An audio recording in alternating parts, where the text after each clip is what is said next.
দেয়ালের ঘড়িতে টিকটিক শব্দ হচ্ছে। রাত 11টা বেজে গেছে বেশ কিছুক্ষণ হলো।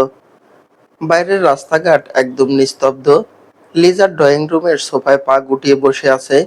তার চোখে মুখে একরাশ দুশ্চিন্তা আর অপরাধবোধ। তুষারের কোনো খোঁজ নেই। বিকেলবেলা সেই যে রাগ করে বাড়ি থেকে বেরিয়ে গেছে, এরপর আর ফেরেনি। লিজা মনে মনে ভাবছে, হয়তো ওইভাবে রেগে গিয়ে ওর গায়ে হাত তোলাটা আমার ঠিক হয়নি। যতই হোক, আমরা তো একসাথে থাকি, একটু বুঝিয়ে বললেই হয়তো হতো। সে বারবার তুষারের নাম্বারে ফোন করছে, কিন্তু ওপাশ থেকে যান্ত্রিক কণ্ঠস্বর জানিয়ে দিচ্ছে নাম্বারটি বন্ধ। সময় গড়িয়ে যাচ্ছে। 12টা 1টা এভাবে বাজতে বাজতে রাত 1:30টা বেজে গেল। লিজার বুকের ভিতর অজানা এক সংখ্যা কাজ করছে। হঠাৎ নীরবতা ভেঙে ফ্ল্যাটের কলিং বেল বেজে উঠল। লিজা এক ঝটকায় সোফা থেকে উঠে দরজার দিকে দৌড়ালো। হাঁপাতে হাঁপাতে দরজা খুলতেই সে আক্ষরিক অর্থেই চমকে উঠল। একটা উৎকট বিকট গন্ধে লিজার নাক মুখ কুঁচকে গেল। তুষার দরজার সামনে দাঁড়িয়ে আছে। তার চোখ দুটো জবা ফুলের মতো লাল, পা টলছে। পুরো শরীর থেকে তীব্র মদের দুর্গন্ধ বেরোচ্ছে। লিজা কিছু বলার আগেই তুষার গায়ের জোরে লিজাকে ধাক্কা দিয়ে ভিতরে ঢুকলো। টলতে টলতে গিয়ে সোফায় বসলো। লিজা দরজাটা বন্ধ করে হতবাক হয়ে তুষারের দিকে এগিয়ে গেল। কাপা গলায় বলল, তুষার, এসব কি করেছো তুমি? তুমি তুমি মদ খেয়েছো? তুষার রক্তবর্ণ চোখ তুলে লিজার দিকে তাকালো। মুখে একটা বিকৃত হাসি ফুটিয়ে নেশাগ্রস্ত জড়িয়ে যাওয়া গলায় বলল, হ্যাঁ খেয়েছি তো, তাতে তোর কি রে? লিজা যেন নিজের কানকে বিশ্বাস করতে পারছে না। তুষার তাকে তুই করে বলছে। সে নিজেকে সামলে নিয়ে বলল, তুমি মদ কেন খাবে তুষার? আর আমার সাথে এভাবে কথা বলছো কেন? তুষার হঠাৎ বন্য জানোয়ারের মতো গর্জে উঠল, আমার যা মন চায় আমি তাই করব, তাতে তোর কি? মাগি, তুই আমার কে? হ্যাঁ, কিসের অধিকার ফলাতে আসিস আমার উপর? এমন জঘন্য একটা গালি শুনে লিজা একদম থতমত খেয়ে গেল। তার পায়ের নিচ থেকে যেন মাটি সরে গেল।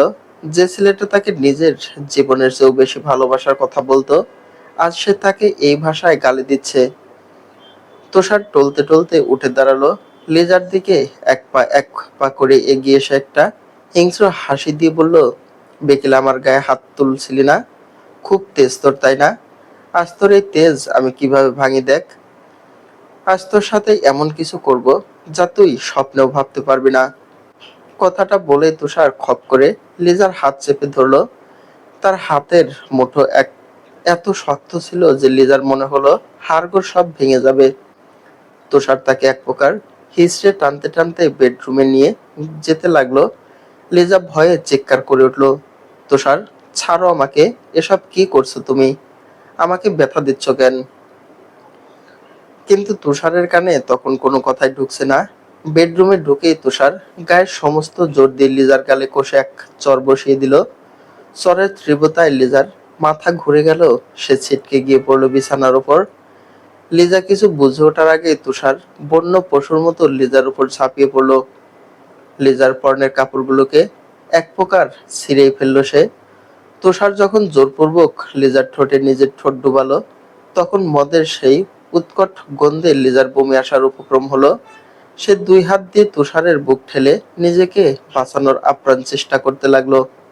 কিন্তু একজন মদ্যপ হিংস্র পুরুষের গায়ের জোরের কাছে লিজার সব প্রতিরোধী তুচ্ছ হয়ে গেল। তুষার লিজার কোনো বাধাই মানল না। ভালোবাসার কোনো ছিটেফোঁটাও সেখানে ছিল না। ছিল কেবল এক পাশবিক আক্রোশ আর শরীর নিংড়ে নেওয়ার বীভৎস উন্মাদনা। সারা রাত ধরে লিজার ইচ্ছার বিরুদ্ধে তার কান্নায় কর্ণপাত না করে তুষার তার সাথে খুব বাজে ও রাফভাবে মিলিত হলো।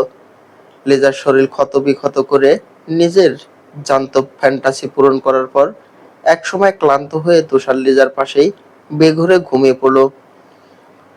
সকালের আলো ফুটেছে। লিজার চোখে এক ফোঁটা ঘুম নেই। তার সারা শরীর জুড়ে এখন প্রচন্ড ব্যথা যন্ত্রণা। ব্যথায় সে হাত পা পর্যন্ত নাড়াতে পারছে না। বিছানার চাদর খামচে ধরে শূন্য দৃষ্টিতে সে ছাদের দিকে তাকিয়ে আছে।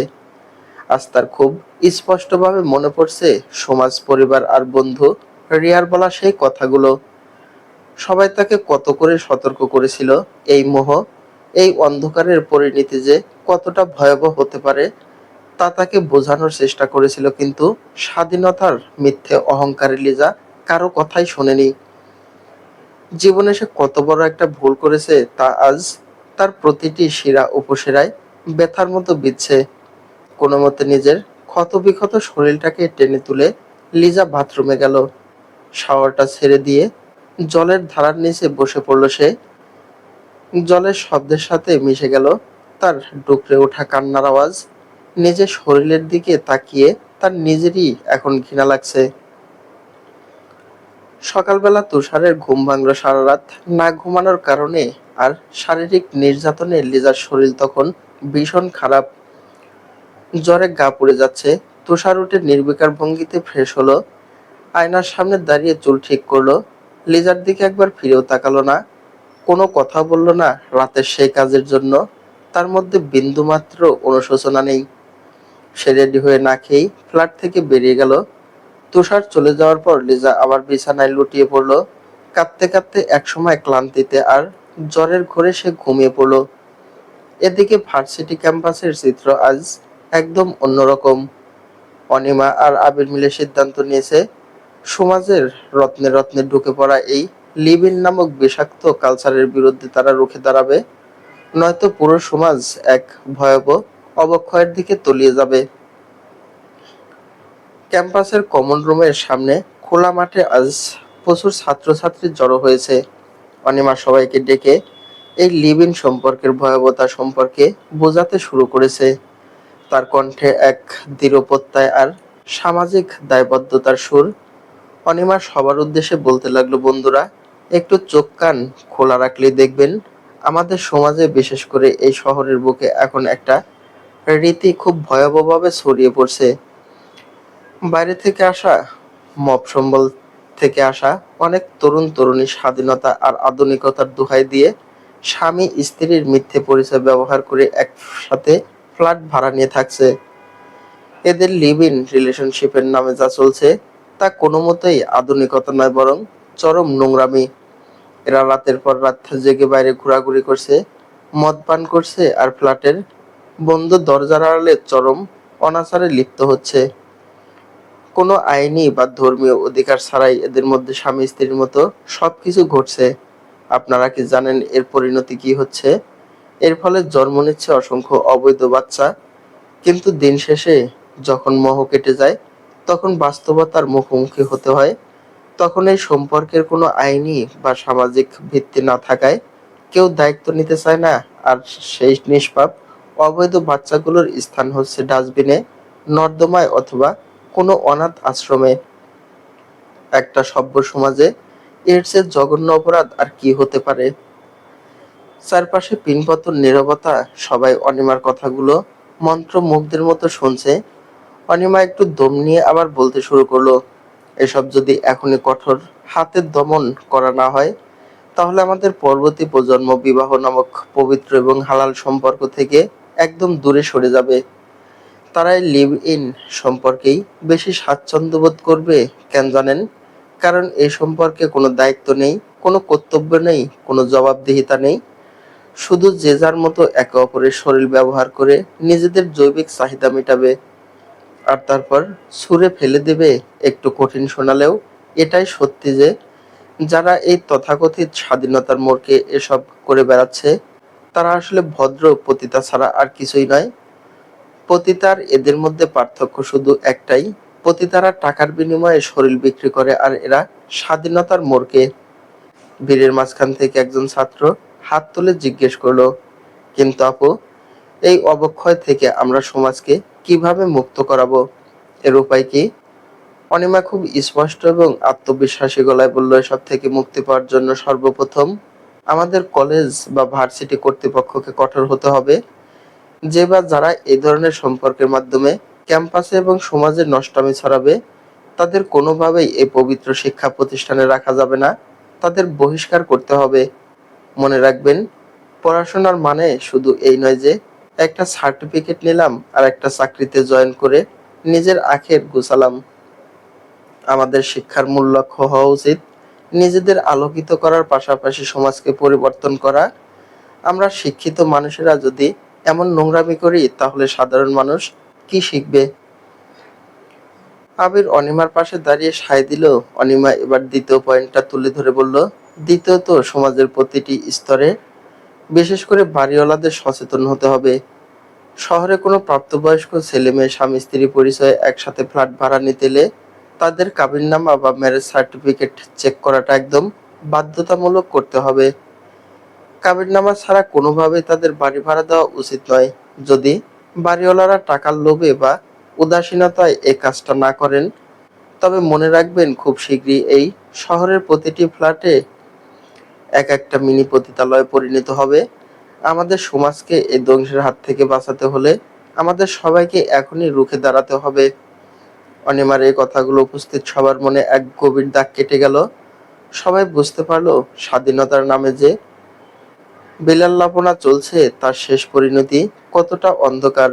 আর সেই অন্ধকারের এক নিকষ কালো গহ্বরে তখন একা পড়ে আছে লিজা। তার স্বাধীন জীবনের রঙিন স্বপ্নগুলো আজ তুষারের মদের বোতল আর শারীরিক লালসার কাছে পিষ্ট হয়ে ডুকরে কাটছে। সময় সব সময় এক মোহনায় থেমে থাকে না। সময়ের সাথে সাথে বদলায় পরিস্থিতি, আর তার চেয়েও দ্রুত বদলায় মানুষের মন। লেজার তুষারের সেই স্বপ্নের মতো সাজানো ফ্ল্যাটটা, যেটা একসময় লেজার কাছে পরম স্বাধীনতার স্বর্গরাজ্য মনে হতো, আজ সেটাই একটা দম বন্ধ করা জেলখানায় পরিণত হয়েছে। সেই উন্মাদনা, ফ্যান্টাসি, হাসি ঠাট্টা সব যেন কোথায় কর্পূরের মতো উবে গেল। তুষার আজকাল লেজার সাথে ঠিকমতো কথাই বলে না। সারাদিন নিজের মতো করে বাইরে ঘুরে নিজের বন্ধুদের নিয়ে আড্ডায় মত্ত থাকে। বাসায় ফিরলেও লিজাকে পুরোপুরি ইগনোর করতে শুরু করেছে। লিজা সারাদিন কি খেলো, তার শরীর কেমন আছে, মন খারাপ কিনা, এসব নিয়ে তুষারের বিন্দুমাত্র মাথা ব্যথা নেই। লিজার কাছে অবহেলা এখন বিষের মতো মনে হচ্ছে। যে মানুষটার হাত ধরে সে সব ছেড়ে এই ছাদের নিচে এসেছিল, সেই মানুষটার এই যান্ত্রিক রূপ সে আর কোনোভাবেই সহ্য করতে পারছে না। আজ দুপুরে তুষার ভার্সিটি থেকে ফ্ল্যাটে ফিরেছে। এসে কোনো কথা না বলে নিজের মোবাইল ঘাঁটতে ঘাঁটতে সোফায় বসে পড়লো। লিজার নিজেকে আটকে রাখতে পারলো না। সে ধীর পায়ে তুষারের সামনে এসে দাঁড়ালো। বুকের ভিতর জমে থাকা অভিমানগুলো গলা দিয়ে বেরিয়ে এলো। কি হয়েছে তোমার তুষার? আমাকে আজকাল এভাবে ইগনোর করছো কেন? তুষার মোবাইল থেকে চোখ না সরিয়ে চরম নির্লিপ্ত গলায় বলল, কই ইগনোর করছি না তো, স্বাভাবিকই তো আছি। লিজা আবার তুষারের পাশে কি বসলো। দুহাত দিয়ে তুষারের গলা জড়িয়ে ধরে তার বুকে মাথা রাখার চেষ্টা করে কাপা গলায় বলল, আগের মতো কথা বলো না কেন তুমি? আমার সাথে একটু সময় কাটাও না? সব কেমন যেন পাঞ্ছে হয়ে গেছে। আমি কি কোনো ভুল করেছি? তুষার লিজার হাতের বেষ্টনীটা খুব রক্ষভাবে ছাড়িয়ে দিয়ে একটু দূরে সরে বসলো। তার চোখে মুখে স্পষ্ট বিরক্তি। একটা রোবটের মতো যান্ত্রিক গলায় বলল, উফ লিজা, সারাক্ষণ এই জ্ঞান জ্ঞান একদম ভালো লাগে না। আমার নিজেরও তো একটা পার্সোনাল স্পেস দরকার নাকি? লিজা স্তব্ধ হয়ে বসে রইল। তার চোখ ফেটে জল আসতে চাইলো। একটু পরে তুষার উঠে বাথরুমে ঢুকে গেল গোসল করতে। তুষার নিজের ফোনটা বিছানার উপর ফেলেই গেছে। লিজার মনে আজ একটা অদ্ভুত সন্দেহ দানা বাঁধলো। গত কয়েকদিন ধরেই তুষার ফোনটা নিয়ে খুব লুকোচুরি করছে। লিজা ধীরে ধীরে হাত বাড়িয়ে তুষারের ফোনটা তুলে নিল। তুষারের ফোনের লক লিজার জানা। আনলক করে সে ভিতরে ঢুকলো। মেসেঞ্জার, হোয়াটসঅ্যাপ ঘাঁটতে ঘাঁটতে হঠাৎ টেলিগ্রাম অ্যাপে একটা নির্দিষ্ট গ্রুপে তার চোখ আটকে গেল। গ্রুপটার নাম দেখে লিজার বুকটা ছ্যাদ করে উঠলো। এটা একটা 18+ অ্যাডাল্ট গ্রুপ।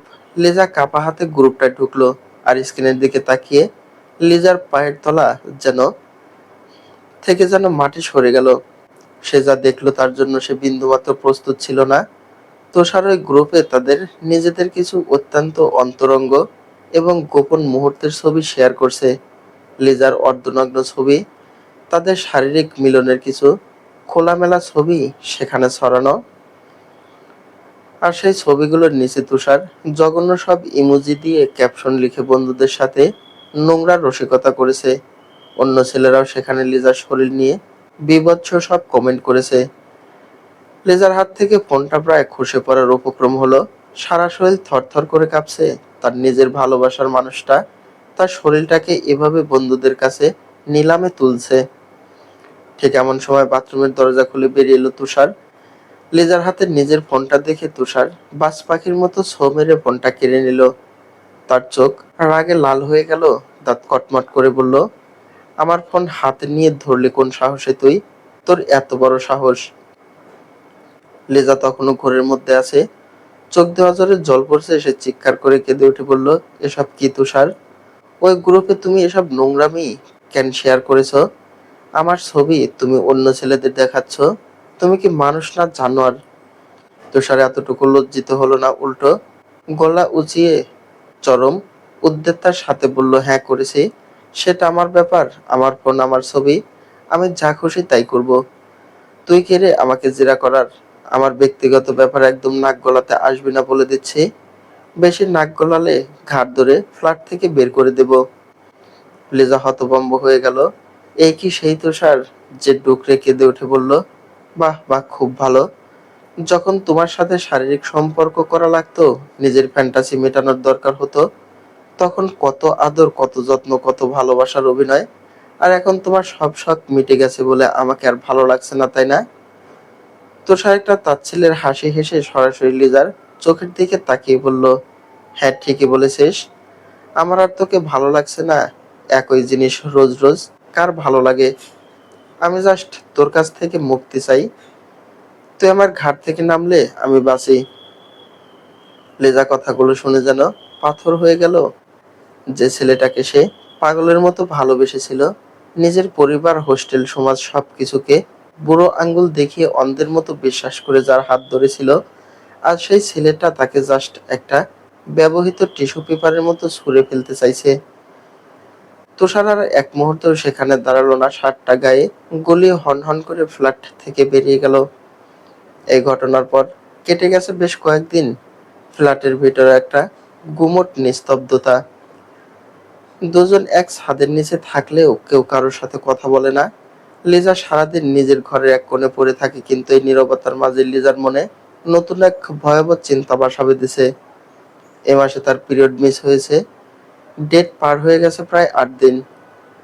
লিজার বুকের ভেতরটা আঁতকে কেঁপে উঠল। সে চুপচাপ ফার্মেসি থেকে একটা প্রেগনেন্সির টেস্ট কিট কিনে আনলো। বাথরুমে গিয়ে টেস্ট করার কয়েক মিনিট পর যখন সে কিটের দিকে তাকালো, তার চোখ যেন স্থির হয়ে গেল। দুটো স্পষ্ট লাল দাগ, রেজাল্ট পজিটিভ। লিজা পুরোপুরি বাকরুদ্ধ হয়ে গেল। বাথরুমের মেঝেতে বসে সে অঝরে কাঁদতে লাগলো। তার মনে হলো আকাশটা যেন তার মাথার উপর ধসে পড়ছে। সে এখন কি করবে, কোথায় যাবে? বিকেলে তুষার বাসায় ফেরার পর লিজা নিজেকে একটু সামলে নিয়ে তুষারের সামনে গিয়ে দাঁড়ালো। কাঁপা কাঁপায় বলল, তুষার, আমার একটা কথা বলার ছিল। আমি আমি প্রেগনেন্ট। কথাটা শোনা মাত্র তুষারের কপালে ভাঁজ পড়লো। সে বিরক্ত আর রাগী গলায় বলল, এসব কি বলছো, ফালতু কথা। প্রেগনেন্ট মানে কি? আমি তোমাকে কতবার সতর্ক করছিলাম পিল খাওয়ার জন্য।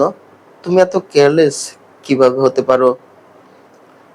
লিজা কেঁদে ফেলে তুষারের হাত দুটো নিজের হাতে নিয়ে আকুতি করে বলল, হ্যাঁ তুষার, আমি সত্যি বলছি, আমি তোমার সন্তানের মা হতে চলেছি। প্লিজ তুষার, আমাকে তুমি বিয়ে করে নাও। আমি তোমাকে ছাড়া কোথাও যেতে পারবো না। এই অবস্থায় আমি সমাজে বাবা মায়ের কাছে মুখ দেখাতে পারবো না। প্লিজ তুষার। তুষার সজোরে নিজের হাতটা ছাড়িয়ে নিল। সে খুব ভালো করে জানে এই মুহূর্তে রেগে গেলে লিজা হয়তো কোনো উল্টাপাল্টা কাজ করে বসবে, যেটা তার জন্য বিপদের কারণ হতে পারে। তাই তুষার হঠাৎ নিজের রূপ বদলালো। রাগ কমিয়ে খুব শান্ত বোঝানোর সুরে বলল, দেখো লিজা, মাথা খারাপ করো না। এখন বিয়ে করলে আমাদের দুজনের ক্যারিয়ার ধ্বংস হয়ে যাবে। আমরা এখন স্টুডেন্ট। বাচ্চা পালার মতো টাকা বা বয়স কোনোটাই আমাদের হয়নি। প্লিজ লিজা, তুমি আবাসন করে নাও। এটাই আমাদের দুজনের জন্য ভালো হবে। লিজা চমকে উঠল। নিজের পেটের সন্তানকে মেরে ফেলার কথা তুষার এত সহজে কিভাবে বলতে পারলো? লিজা মাথা নাড়তে লাগলো, না তুষার না, এটা আমি পারবো না। তুষার তখন এক চরম দুধ শেয়ালের মতো আচরণ শুরু করলো। সে লিজাকে জড়িয়ে ধরে মিথ্যে আদরের সুরে বলল, প্লিজ লিজা, আমার কথাটা শোনো। আমি তো আছি তোমার সাথে। গত কয়েকদিন আমি অনেক টেনশনে ছিলাম, তাই তোমার সাথে ওরকম খারাপ ব্যবহার করেছি, ইগনোর করছি। আমাকে মাফ করে দাও, তুমি বাচ্চাটা নষ্ট করে ফেলো। আমি কথা দিচ্ছি এরপর সব ঠিক হয়ে যাবে। লিজা এক অসহায় পরিস্থিতির শিকার। তার না আছে সমাজ, না আছে পরিবার। সে বাধ্য হয়ে তুষারের এই ইমোশনাল ব্ল্যাকমেইলের ফাঁদে পা দিল। পরের দিন তুষার লিজাকে নিয়ে শহরের এক অলিগলির ভিতরে একটা নোংরা ক্লিনিকে গেল। ডক্টর খুব একটা অভিজ্ঞ নয়, সস্তায় এসব অবৈধ কাজ করে দেয়। একটা স্যাঁতসেঁতে অস্বাস্থ্যকর রুমে লিজার অ্যাবর্শন করা হলো। ব্যথায় আর যন্ত্রণায় লিজার শরীর নীল হয়ে গেল, কিন্তু তার চেয়েও হাজার গুণ বেশি যন্ত্রণা হচ্ছিল তার মনের ভিতর। অ্যাবর্শন করে বাসায় ফিরে আসার পর লিজা মানসিকভাবে একদম ভেঙে পড়ে। তার কেবলই মনে হচ্ছিল সে নিজের হাতে নিজের স্বপ্নের সন্তানকে খুন করে এসেছে। লিজা বিছানায় দুর্বল শরীর নিয়ে পড়ে আছে। ঠিক এমন সময় তুষার এসে তার সামনে দাঁড়ালো। তার চেহারায় সেই মিষ্টি রূপটা আর নেই। অত্যন্ত শীতল গলায় তুষার একটা বোমা ফাটালো। লিজা, তুমি কালই তোমার জিনিসপত্র প্যাক করে হোস্টেলে ফিরে যাওয়ার ব্যবস্থা করো, কারণ তোমার সাথে এই ফ্ল্যাটে থাকা আমার পক্ষে আর সম্ভব না। লিজা যেন নিজের কানকে বিশ্বাস করতে পারল না। সদ্য অ্যাবর্শন হওয়া একটা ভাঙাচোরা শরীর নিয়ে সে অবাক দৃষ্টিতে তুষারের দিকে তাকিয়ে বলল, এসব কি বলছো তুমি তুষার? এই অবস্থায় তুমি আমাকে বের করে দিচ্ছ? তুষার খুব নির্লিপ্ত ভাবে বলল, আশেপাশে অনেক কানাঘুষা শুরু হয়েছে, বাড়িওয়ালাও সন্দেহ করছে। তাছাড়া তুমি তো জানোই ক্যাম্পাসে অনিমারা লিভ ইন রিলেশনশিপ নিয়ে শহরে যা তোলপাড় শুরু করেছে, তাতে যে কোনো সময় পুলিশি ঝামেলা হতে পারে। এতে আমাদের দুজনেরই প্রবলেম হবে। তাই তোমার হোস্টেলে ফিরে যাওয়াই ভালো। লিজা বুঝতে পারলো তুষার আসলে এই ছুতোটা খুঁজছিল তাকে ঘাট থেকে নামানোর জন্য। সে বিছানা থেকে নেমে এসে তুষারের গলা জড়িয়ে ধরে ডুকরে কেঁদে উঠল, প্লিজ তুষার, আমাকে এভাবে ছুঁড়ে ফেলে দিও না। তুমি আমাকে ছেড়ে যাবে না তো? তুষার খুব বিরক্তি নিয়ে লেজার হাতটা ছাড়িয়ে নিয়ে মিথ্যা আশ্বাসের সুরে বলল, আরে না শোনা, ছেড়ে যাবো কেন? আমি তো ভার্সিটিতে আছি। পরিস্থিতি একটু ঠান্ডা হোক, প্লিজ বোঝার চেষ্টা করো। লেজার আর কিছু করার ছিল না। তার স্বাধীনতার স্বাদ আজ পুরোপুরি মিটে গেছে। পরের দিন সকালে নিজের ভারী ট্রলি ব্যাগটা নিয়ে লিজা যখন হোস্টেলের পথে পা বাড়ালো, তখন তার শরীর এবং মন দুটোই পুরোপুরি ধ্বংস হয়ে গেছে। সে শুধু একবার পিছনে ফিরে তাকালো, আর তুষার ফ্ল্যাটের দরজাটা বন্ধ করে সে একটা বড় স্বস্তির নিঃশ্বাস ফেলল। অবশেষে একটা বিশাল ঝামেলা থেকে সে চিরতরে মুক্তি হলো। বিশাল ট্রলি ব্যাগটা আর ভাঙা শরীরটা নিয়ে লিজা যখন হোস্টেলের রুমে এসে দাঁড়ালো, রিয়া তখন নিজের বিছানায় বসে বই পড়ছিল। লিজাকে এভাবে হঠাৎ ফিরে আসতে দেখে রিয়া বেশ অবাক হলো। লিজার চোখের নিচে কালি, উস্কো খুস্কো চুল আর ফ্যাকাশে মুখ দেখে স্পষ্ট বোঝা যাচ্ছে সে কোনো বড় ঝড় পার করে এসেছে। রিয়া বইটা বন্ধ করে স্বাভাবিক গলায় জানতে চাইল, কি ব্যাপার? হঠাৎ সব ব্যাগপত্র নিয়ে ফিরে এলি যে? লিজা কোনো উত্তর দিল না। সে মাথা নিচু করে নিজের পুরনো বিছানার দিকে এগিয়ে গেল। রিয়ার কোনো প্রশ্ন করলো না, মাথাও ঘামালো না। সে অনেক আগে সিদ্ধান্ত নিয়েছিল লিজা নিজের জীবনে যা খুশি করুক, রিয়ার কখনো ওর কোনো ব্যাপারে নাক গলাবে না। লিজা নীরবে নিজের ব্যাগপত্র গুছাতে লাগলো, আর রিয়া আবার বইয়ে মন দিল। রুমের ভিতর এক অদ্ভুত গুমট নিস্তব্ধতা। দুপুর গড়িয়ে বিকেল, বাইরে ঝলমলিয়ে বৃষ্টি নেমেছে। লিজা জানালার কাছে বিছানায় বসে গ্রিলে মাথা ঠেকিয়ে বাইরের বৃষ্টি দেখছে। এই বৃষ্টির দৃশ্য দেখে আজ তার ছোট্টবেলার কথা খুব মনে পড়ছে। মফিস হলে থাকতে বৃষ্টি নামলেই সে বাড়ির উঠোনে ভিজতে ছুটে যেত। বৃষ্টির সে আনন্দ, কাগজের নৌকা ভাসানো আর মায়ের বকুনি সবকিছু যেন একটা সুন্দর স্মৃতি হিসেবে মনে রয়ে গেছে। কিন্তু গত কয়েক মাসে তুষারের সাথে সেই ফ্ল্যাটে থাকাকালীন বৃষ্টির সংজ্ঞাটাই লিজার কাছে বদলে গিয়েছিল। সেখানে বৃষ্টি মানেই ছিল কেবল শরীর নিয়ে খেলা। বৃষ্টি নামলেই তুষারের শরীরে এক উত্তেজনা জেগে উঠত। মানসিক বা আত্মিক কোনো কিছু ফিল করার মতো বিন্দুমাত্র সুযোগ লিজা পায়নি। বৃষ্টি এলেই তুষার তাকে বিছানায় বা বাথরুমে টেনে নিয়ে যেত, আর শুরু হতো তাদের শারীরিক কসরত। প্রকৃতির এই সুন্দর রূপ উপভোগ করার চেয়ে চামড়ার উত্তাপ মেটানোই ছিল তাদের একমাত্র কাজ। আজ এই হোস্টেলের জানালার পাশে বসে লিজার বুক ছিঁড়ে একটা দীর্ঘশ্বাস বেরিয়ে এলো। রুমের ভিতরে একটা হাসাহাসির শব্দে লিজার ঘোর কাটলো। রিয়ার অন্য দুই রুমমেট আয়নার সামনে দাঁড়িয়ে সেজেগুজে রেডি হচ্ছে, বাইরে যাওয়ার প্রস্তুতি নিচ্ছে তারা। লিজা একটু ইতস্ত করে ভাঙা গলায় জিজ্ঞেস করলো, কোথায় যাচ্ছিস তোরা এই বৃষ্টির মধ্যে? রিয়া আয়নায় নিজের চুল ঠিক করতে করতে খুব ক্যাজুয়াল ভঙ্গিতে বলল, এই বৃষ্টির দিনে ক্যাম্পাসের বাইরে টং দোকানে বসে গরম চা আর পেঁয়াজু খেতে দারুণ লাগে, তাই সবাই মিলে একটু আড্ডা দিতে যাচ্ছি। লিজার খুব ইচ্ছে করছিল বলতে, আমাকে একটু তোদের সাথে নিবি, আমার খুব একা লাগছে, কিন্তু কথাটা তার গলা দিয়ে বের হলো না। কোন মুখে সে ওদের সাথে যাওয়ার কথা বলবে? ওই তথাকথিত স্বাধীনতার মোহে পড়ে এই বন্ধুদের সাথেই তো সে সবচেয়ে বেশি দূরত্ব তৈরি করেছিল। কত বাজে ব্যবহার, কত তাচ্ছিল্য করেছে সে তো ওদের। আজ তার সেই অহংকার কোথায়? রিয়ার বাকি দুজন রুমমেট হাসতে হাসতে ছাতা নিয়ে রুম থেকে বেরিয়ে গেল। লিজা জানালার সাথে হেলান দিয়ে তাকিয়ে রইল বাইরের রাস্তার দিকে। তিন বান্ধবী এক ছাতার নিচে গাদাগাদি করে হাসতে হাসতে হেঁটে যাচ্ছে। লিজার চোখ বেয়ে নীরবে জলের ধারা নামতে লাগলো। তার আজ আর কিছুই করার নেই। বন্ধুদের এই আনন্দ থেকে বঞ্চিত হওয়া, এই একাকিত্ব, এই নিঃসঙ্গতা, এটাই বোধহয় তার কৃতকর্মের প্রাপ্য শাস্তি। পরের দিন সকালবেলা কলিং বেলের একটানা শব্দে তুষারের ঘুম ভাঙল। এত সকালে কি হলো ভেবে সে বেশ বিরক্ত হলো। গতরাতে সে প্রায় ভোর পর্যন্ত ফোনে কথা বলছে। মেয়েটার নাম রিফা, একদম নতুন শিকার। গ্রাম থেকে এই শহরে পড়তে এসেছে। মেয়েটার সাথে গত কয়েকদিন ধরে তুষারের খুব ঘনিষ্ঠ কথা চলছে। তুষার তাকেও স্বাধীনতার লোভ দেখিয়ে মায়ার জালে ফাঁসিয়ে লিভ ইন করার প্রস্তাব দিয়েছে। বোকা মেয়েটা রাজি হয়ে গেছে। কাল পরশুর মধ্যে সে ব্যাগপত্র নিয়ে তুষারের এই ফ্ল্যাটে এসে ওঠার কথা। তুষার ভাবছিল, লিজা তো গেছে, এবার রেফার সাথে নতুন করে ফ্যান্টাসি শুরু করা যাবে। চোখ মুছতে মুছতে তুষার গিয়ে ফ্ল্যাটের দরজা খুলল, কিন্তু দরজা খুলেই তার চোখ কপালে ওঠার জোগাড়। দরজার সামনে দাঁড়িয়ে আছেন স্বয়ং বাড়িওয়ালা আঙ্কেল, আর তার পিছনে দাঁড়িয়ে আছে দুই তিনজন তরুণ তরুণী।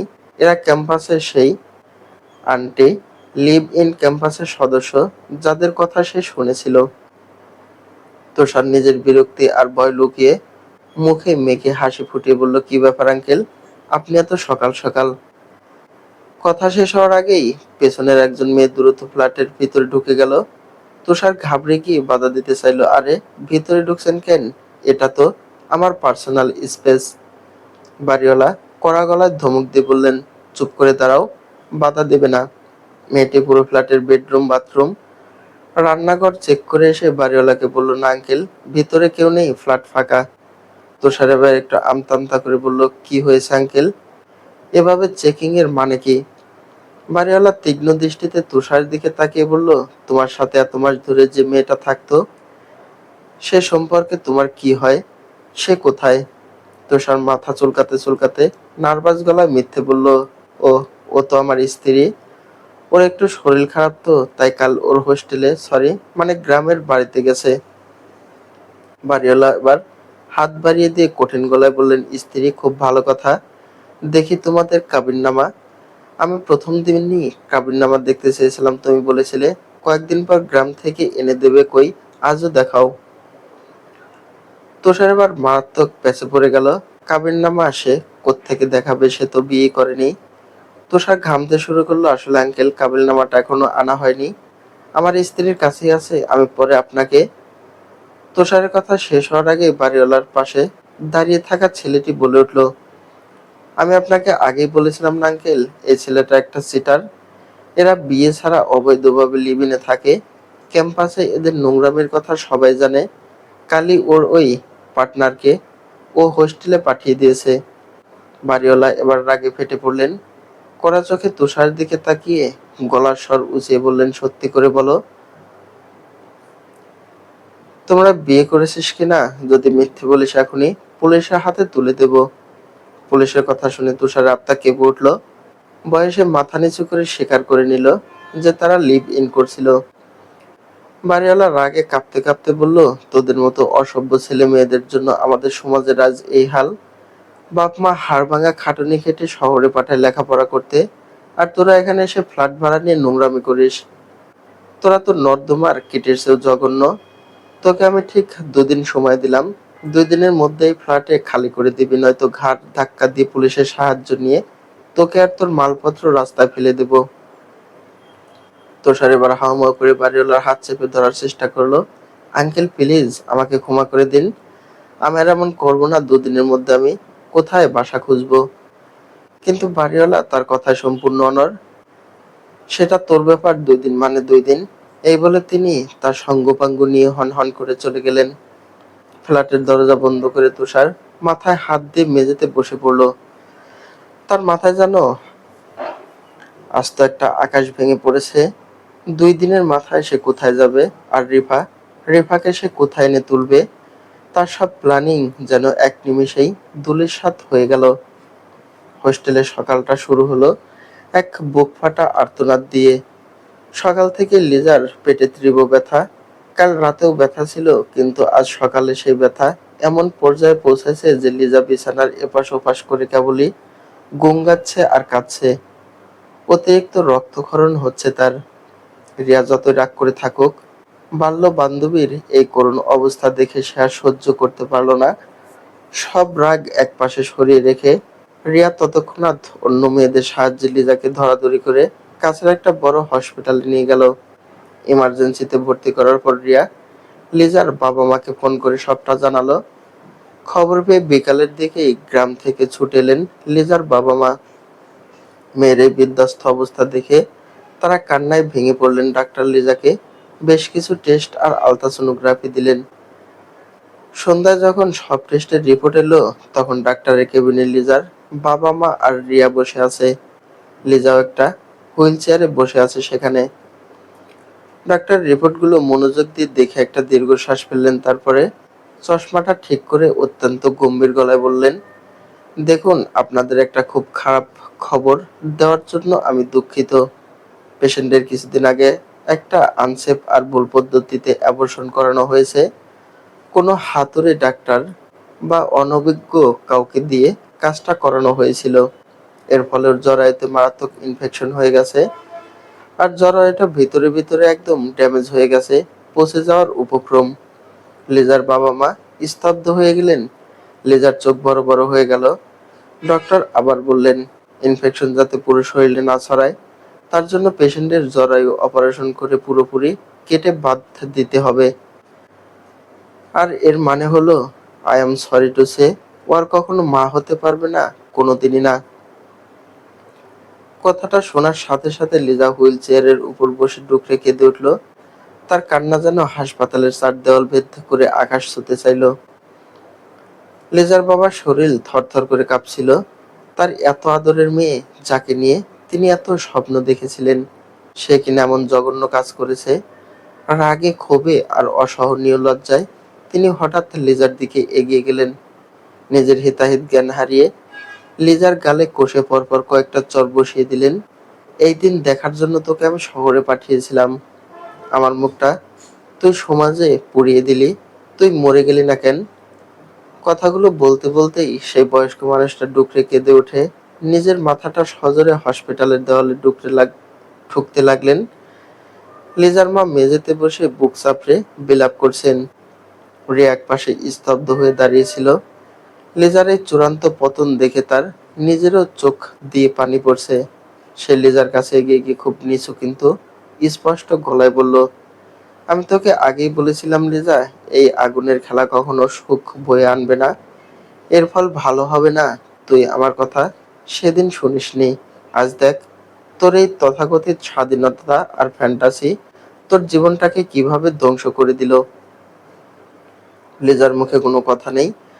তার চোখ দিয়ে শুধু অঝরে জল ঝরছে। আর নারীত্বের সবচেয়ে বড় অহংকার, তার মাতৃত্ব আজ চিরতরে শেষ হয়ে গেছে। তুষারের মিথ্যে ভালোবাসা আর স্বাধীনতার অন্ধমোহে পড়ে সে আজ সত্যি সত্যি এক জীবন্ত লাশে পরিণত হয়েছে। লিজার জীবনের সব আলো যেন এক নিমেষে নেমে গেছে। সারাক্ষণ হোস্টেলের বন্ধ ঘরে একা বসে শূন্য দৃষ্টিতে দেওয়ালের দিকে তাকিয়ে থাকে সে। তার এই জ্যান্ত লাশের মতো অবস্থা দেখে রিয়া আর চুপ থাকতে পারল না। সে লিজাকে অনেক বুঝিয়ে সুঝিয়ে একদিন অনিমার কাছে নিয়ে গেল। অনিমা লিজার এই বিধ্বস্ত, ফ্যাকাশে আর প্রাণহীন চেহারা দেখে একটা দীর্ঘশ্বাস ফেলল।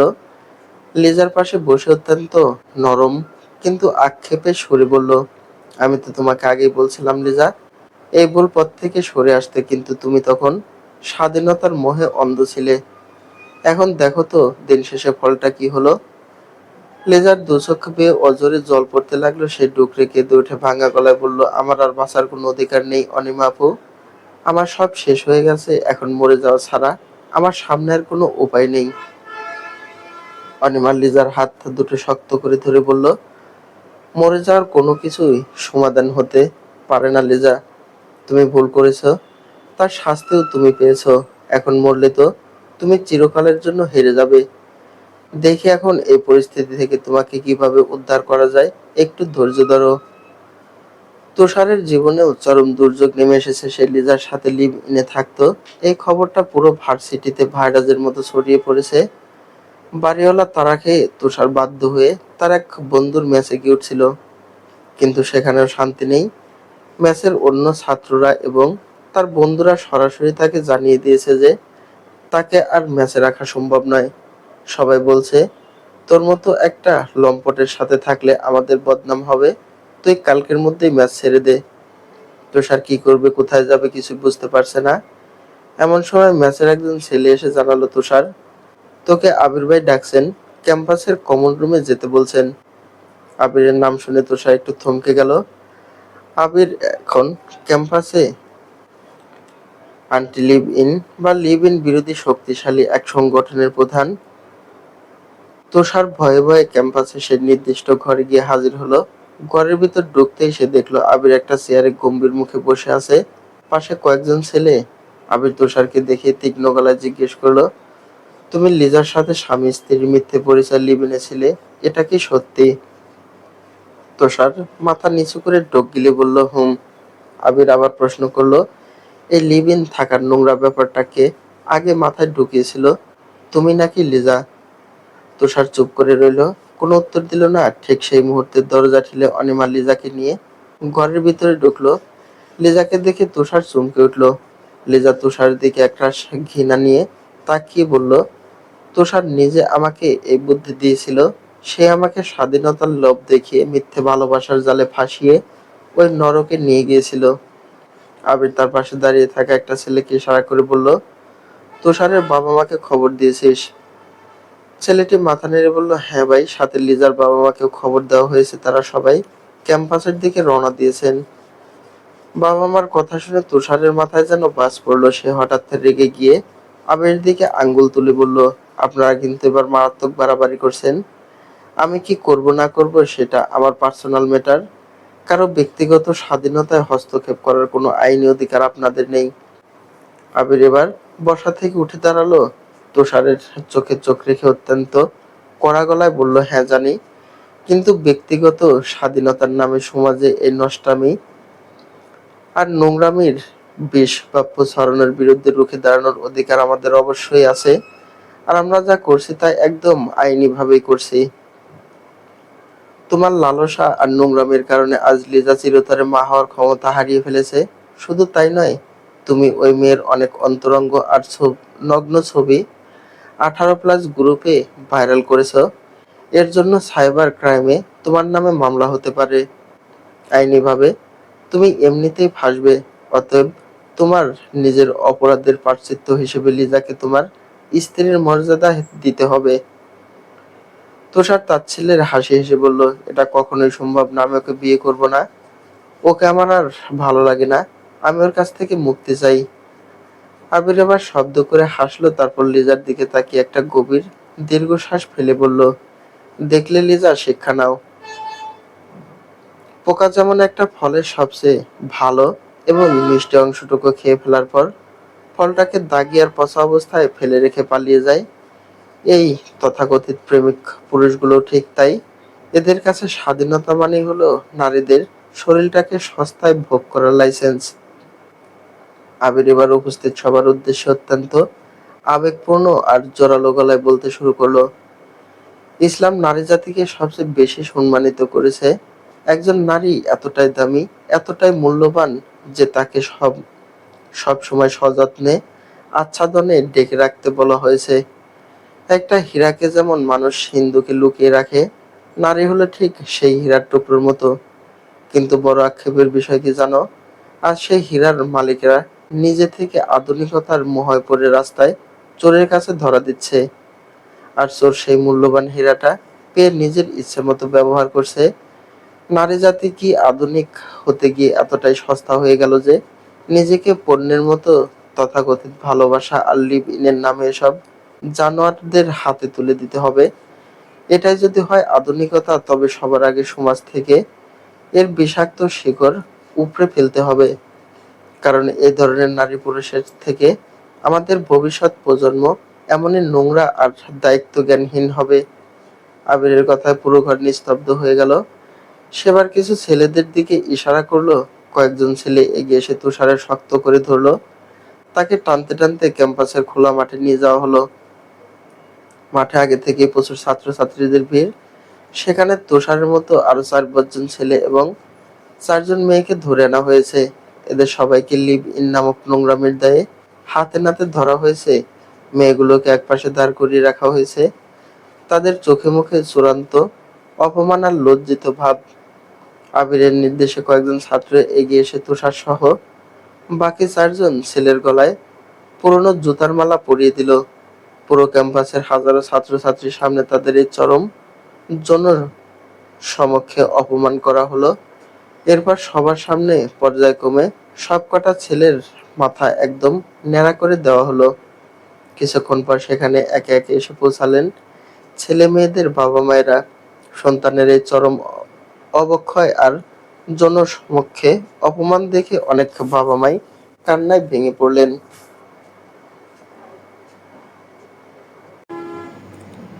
তুষারের বাবা ভিড় ঠেলে সামনে এলেন। ন্যাড়া মাথায় জুতার মালা গলায় ছেলেকে দেখে তার চোখ রাগে লাল হয়ে গেল। তিনি নিজের পা থেকে স্যান্ডেল খুলে সবার সামনে তুষারের গালে পরপর কয়েকটা সজোরে চড় বসালেন। তারপর তুষারের কান শক্ত করে ধরে কাঁদতে কাঁদতে বললেন, এই দিন দেখার জন্য তোকে আমি শহরে পাঠিয়েছিলাম। নিজে না খেয়ে মাসের পর মাস তোর পড়ার খরচ জুগিয়েছি এই নষ্টামি করার জন্য। তুই আমার সম্মান একদম ধুলোয় মিশিয়ে দিলি অমানুষ। সেই মাঠে ভার্সিটির শিক্ষক, প্রশাসন আর বাবা মায়েদের উপস্থিতিতে প্রত্যেকটা জুটির বিয়ে দেওয়া হলো। তুষারের সাথে লিজার বিয়ে পড়ানো হলো পুরো 30 লাখ টাকা মোহরনায়, যাতে তুষার চাইলেও সহজে লিজাকে ছুঁড়ে ফেলে দিতে না পারে। সেই সাথে এই ধরনের অসামাজিক কার্যকলাপের মাধ্যমে ক্যাম্পাসের পরিবেশ নষ্ট করার অপরাধে তুষার এবং লুজা সহ বাকি সবাইকে ভার্সিটি থেকে চিরতরে বহিষ্কার করা হলো। তাদের শিক্ষা জীবন এক নিমেষেই শেষ হয়ে গেল। কেটে গেল বেশ কয়েকটা মাস।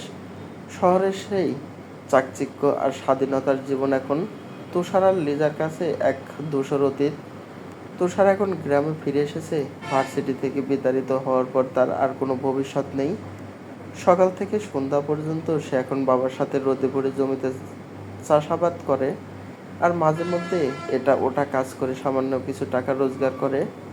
গ্রামের মানুষ, সমাজ কেউই তাকে আর ভালো চোখে দেখে না।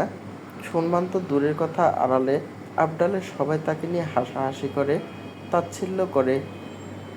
তুষারে খুব ইচ্ছে করে এই দম বন্ধ করা গ্রাম ছেড়ে অনেক দূরে কোথাও পালিয়ে যেতে, কিন্তু সে পারে না। 30 লাখ টাকা মোহরনার ভয় তাকে শিকলের মতো আটকে রেখেছে। যদি সে পালিয়ে যায় বা লিজাকে তালাক দেয়, তবে নারী নির্যাতন আর মোহরনার কেসে তার বাকি জীবন জেলের ঘানিতেই কাটবে। লিজার জীবনটাও এক বিশাল দীর্ঘশ্বাসের মতো। সে এখন তুষারের বাড়িতে নামমাত্র একটা সংসার করে। সারাদিন রান্নাঘর আর উঠোন লেপে তার দিন কাটে, কিন্তু তার বুকের ভিতর রাত দিন দাউ দাউ করে জ্বলছে এক অনন্ত অশান্তির আগুন। সে খুব ভালো করেই জানে এই জীবনে সে আর কখনোই কারো মুখে মা ডাক শুনতে পারবে না। তার শূন্য জরায়ু তাকে রোজ মনে করিয়ে দেয় তার পাপের কথা। সে চাইলেও এই নরক ছেড়ে নিজের বাবা মায়ের কাছে ফিরে যেতে পারবে না, কারণ সমাজ আর লোকলজ্জার ভয়ে তার পরিবার তাকে আর কখনোই মেনে নেবে না।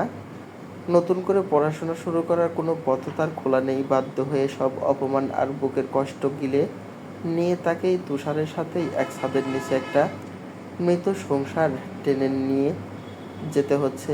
এই লিভ ইন তাদের জীবন থেকে শুধু স্বাধীনতাই কেড়ে নেয়নি, তাদের সুন্দর ভবিষ্যৎটাকেও জ্যান্ত কবর দিয়েছে। শহরের এক শান্ত রাত, একটা বহুতল ভবনের ছাদে পাশাপাশি বসে আছে আবির আর অনিমা। আকাশে আজ ঝকঝকে তারা, মৃদু শীতল হাওয়া বইছে।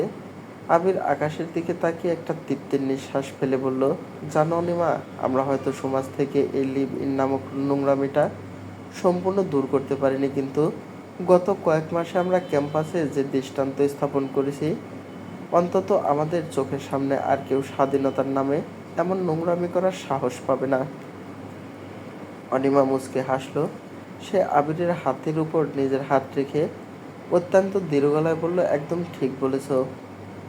একদিনে তো আর সব বদলানো যায় না, তবে যতদিন আমরা বাঁচব সমাজের এই অবক্ষয়ের নষ্টামির বিরুদ্ধে আমাদের এই লড়াই এভাবেই চালিয়ে যাব। আমাদের সমাজটাকে আমরা কিছুতেই নষ্ট হতে দেব না। আবির হাসি মুখে অনিমার দিকে তাকালো। তার চোখে একরাশ মুগ্ধতা আর ভালোবাসা। সে পরম যত্নে অনিমাকে নিজের বুকের কাছে টেনে জড়িয়ে ধরল। অনিমাও পৃথিবীর সমস্ত শান্তি আর নিরাপত্তা অনুভব করে নিজের মাথাটা আলতো করে আবিরের কাঁধে এলিয়ে দিল। অবৈধ আর হারাম মোহের ধ্বংসস্তূপের পাশে হালাল আর পবিত্র এক ভালোবাসার এই সুন্দর দৃশ্য রাতের পরিবেশকে যেন আরও সুন্দর করে তুলল। সমাপ্ত। লিভ ইন গল্পের শেষ অংশ লেখা শিহাব হোসেন।